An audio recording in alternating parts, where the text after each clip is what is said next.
Hi, Kira Leskew of the Eagle Institute.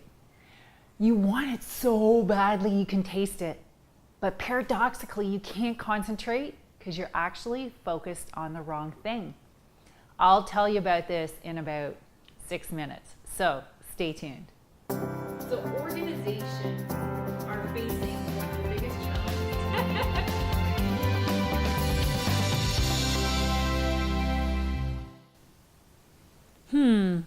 I wonder what they're gonna think.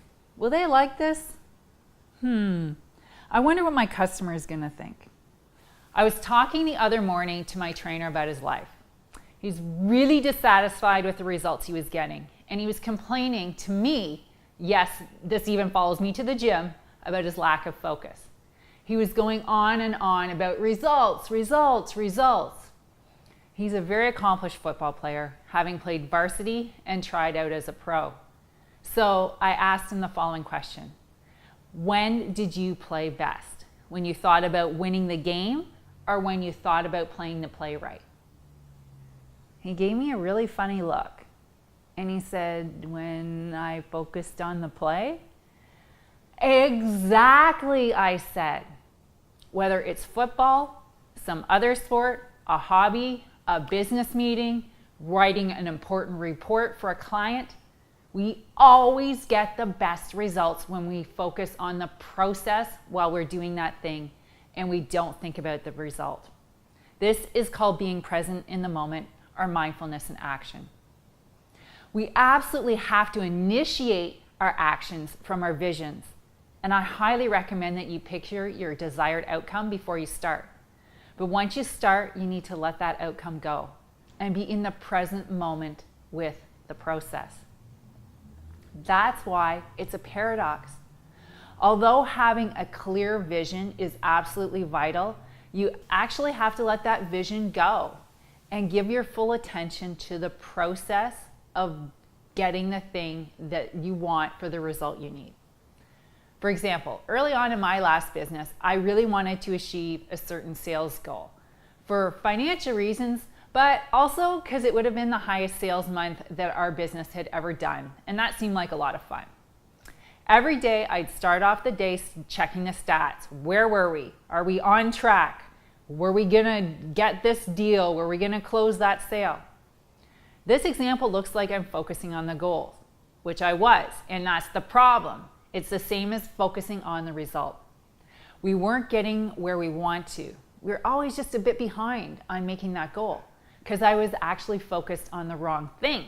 And since I was the leader, I was getting my sales team to focus on the wrong thing as well. Luckily, in this example, I realized what I was doing with about 10 days left in this crucial month. I quickly changed my focus with myself and my sales team to be on the process. In this case, really listening to the customer's needs. Were we really getting our quotes back quickly? Were we really having fun and treating our customers like it was enjoyable to do business together without being needy? I changed my own focus and that of my teams to be on the process of excellent sales instead of achieving a sales goal. And guess what happened? Stress went down, everyone's more relaxed, and we over-exceeded our sales goal. In the first example, my trainer was thinking about the result. And in my example with my sales team, I was also thinking about the result, which is actually not being in the present moment. And it's actually something that we cannot control, and it's counterproductive. But by focusing on the process in both examples, with my trainer and my sales staff, we were focusing on what we could control and did have the power over, which was the process. And that is in the present moment.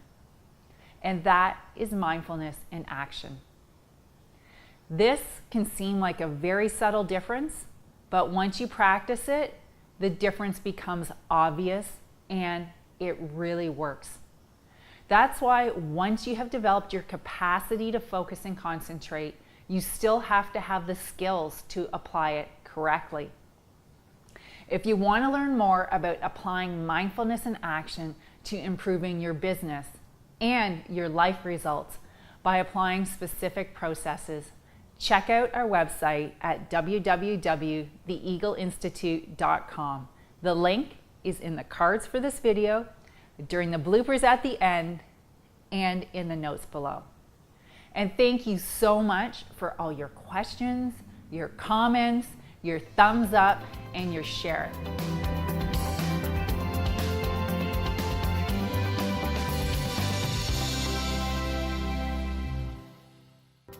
It actually takes some skills to do this. So stay tuned and I'll explain in about 6 minutes or less.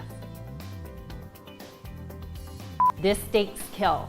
And this takes kill. I wonder what they're gonna think. Will they like this?